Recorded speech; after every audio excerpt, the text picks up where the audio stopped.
Langsung saja tanpa basa-basi, kali ini saya akan jelaskan seberapa pentingnya style atau gaya menulis dalam fiksi.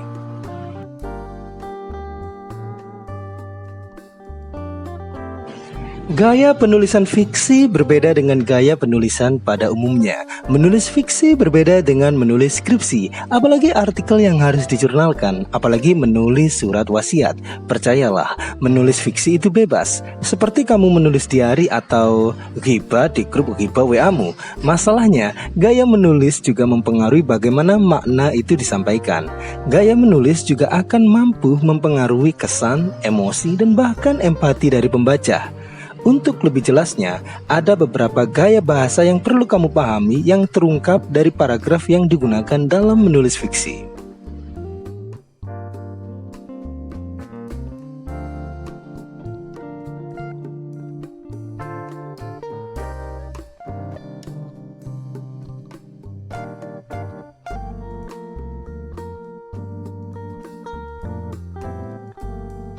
Paragraf ekspositori berfokus pada setting, karakter, dan suasana hati.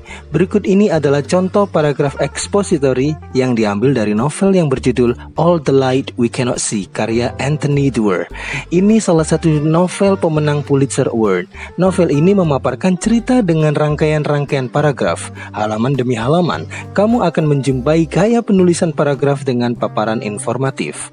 Dalam paragraf yang saya ambil di sini, coba perhatikan deskripsi setting. Eksposisi dalam paragraf pertama mengatur suasana hati dan paragraf berikutnya memperkenalkan karakter.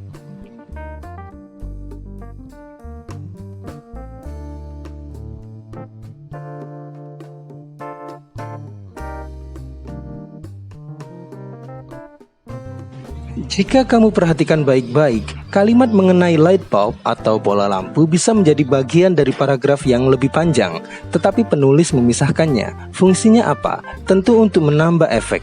Kadang kita perlu memahami kapan kita bicara panjang lebar dan detail tentang sesuatu untuk membuat pembaca langsung mengarah pada apa yang kita inginkan. Namun kadang kita juga perlu menahannya, membuat kesan misterius, sehingga pembaca semakin tenggelam pada apa yang ingin kita ceritakan. Setelah eksposisi, setting yang panjang dan pendek tersebut, penulis baru melakukan pengenalan karakter dalam paragraf berikutnya. Paragraf naratif bersifat menceritakan. Kamu pasti bertanya, apa bedanya antara eksposisi dan narasi? Ingat, eksposisi itu seperti kamu baca buku resep makanan, dan narasi itu seperti kamu mendengarkan ghibahnya temanmu tentang suatu rumor atau kisah. Eksposisi menampilkan apa saja, sementara narasi mengurutkan kejadian sehingga menjadi rangkaian cerita. Narasi mengambil dari sudut pandang narator, biasa disebut sebagai point of view. Kamu pasti sudah tahu, ada orang pertama seperti aku, saya, atau kami. Ada orang ketiga seperti dia atau mereka. Dan kadang-kadang orang kedua seperti narator berbicara langsung kepada pembaca, contohnya kamu atau Anda. Paragraf-paragraf ini menceritakan kisah dan menggerakkannya menuju konflik, masalah, atau klimaks. Paragraf naratif juga biasa disebut sebagai paragraf tindakan atau aksi. Meskipun disebut tindakan, namun dalam konteks ini tidak berarti perkelahian atau pertempuran.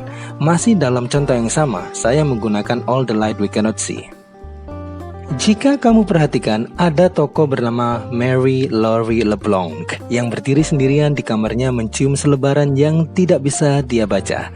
Ratapan sirene, daun jendela melambai-lambai, detik berganti detik.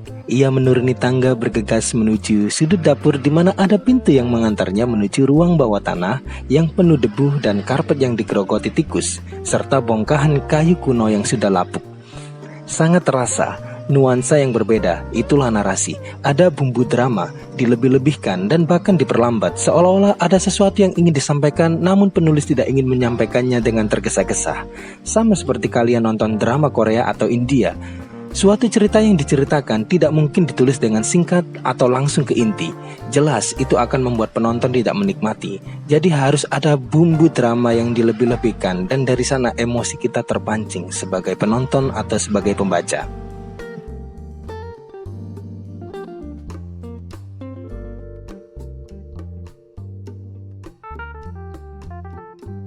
Kamu mungkin berpikir bahwa dialog tidak dianggap sebagai paragraf, terutama jika itu pendek. Tetapi percakapan antara karakter dapat membentuk sebagian besar tulisan fiksi, dan caramu mengelola dialog atau percakapan akan membuat ceritamu menjadi sangat krusial dan menjadi penting untuk dibaca. Paragraf dialog memiliki 3 bagian. Pertama adalah kata-kata yang diungkapkan atau diucapkan atau sebut saja kalimat kutipan. Kedua adalah tag dialog, kata Budi, kata Ibu Budi, Nenek Budi menyahut, katanya, dan lain sebagainya. Dan ketiga adalah tindakan atau pemikiran yang tidak terucapkan yang menambah makna kutipan. Lihat contoh. Yang cetak oranye adalah deskripsi tindakan, yang cetak biru adalah tag dialog, dan yang cetak hijau adalah dialog. Tataannya bisa bebas, bisa dialog dulu, bisa tag dulu, atau deskripsi tindakan dulu.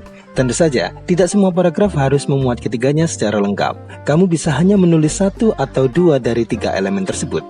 Terkadang, dialog panjang juga bisa dilakukan hanya dengan 1 karakter yang berbicara. Namun, jika kamu khawatir pembaca akan jenuh, maka kamu dapat memecah paragraf panjang tersebut di tempat-tempat strategis agar pembaca bisa memahaminya dengan mudah. Jelajahi beberapa novel atau cerpen favoritmu dan lihat apakah kamu dapat menemukan berbagai jenis paragraf lainnya.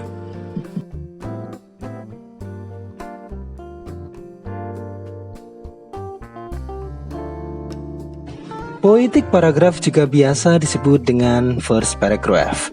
Paragraf ini berfungsi untuk menambah kesan estetika dalam bahasa, tentunya agar pembaca mengikuti rima yang ditetapkan oleh penulis. Lihat contoh.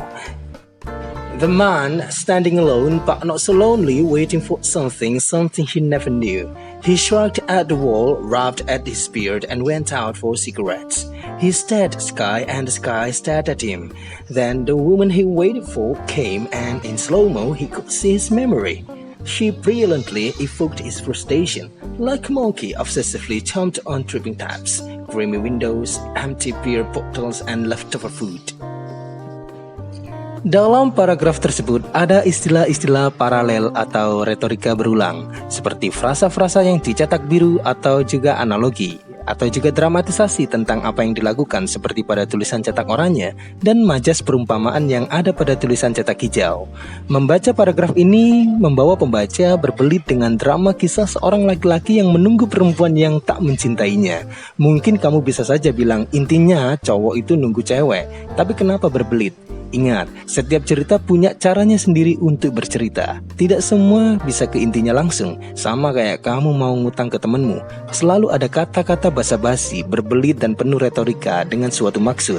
Sama juga kayak kamu nonton drakor atau drama Korea. Justru cara berbelit itu yang membuatmu menangis seperti bocah meminta permen.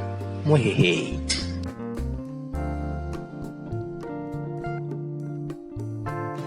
Paragraf langsung merujuk pada gaya bahasa penulis yang langsung. Ibaratnya, jika poetik tadi itu seperti cewek di mall, maka paragraf langsung itu seperti cowok di mall. Cewek kalau di mall mau beli kunci rambut, tapi ia akan menelusuri semua toko, mulai toko sepatu, pakaian, tas, make up, obat pelangsing, dan diakhiri dengan membeli celana dalam tanpa membeli kunci rambut sebagai tujuan utamanya. Ada kejutan di sana, namun itu estetikanya. Berbeda dengan cowok. Jika punya tujuan membeli sepatu, maka ia akan langsung mencari toko sepatu. Dan itu sangat jelas, tertuju dan langsung mengena.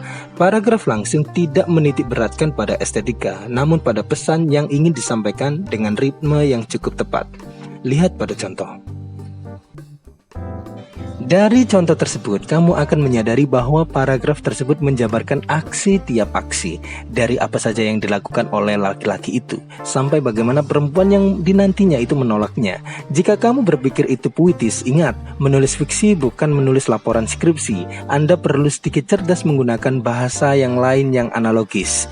Misalnya pada kalimat "he chased her shadow", itu kan maksudnya dia mengejar perempuan itu. Semua orang tahu itu maksudnya, karena hanya orang idiot yang berpikir jika laki-laki itu pemburu hantu alias mengejar bayangan.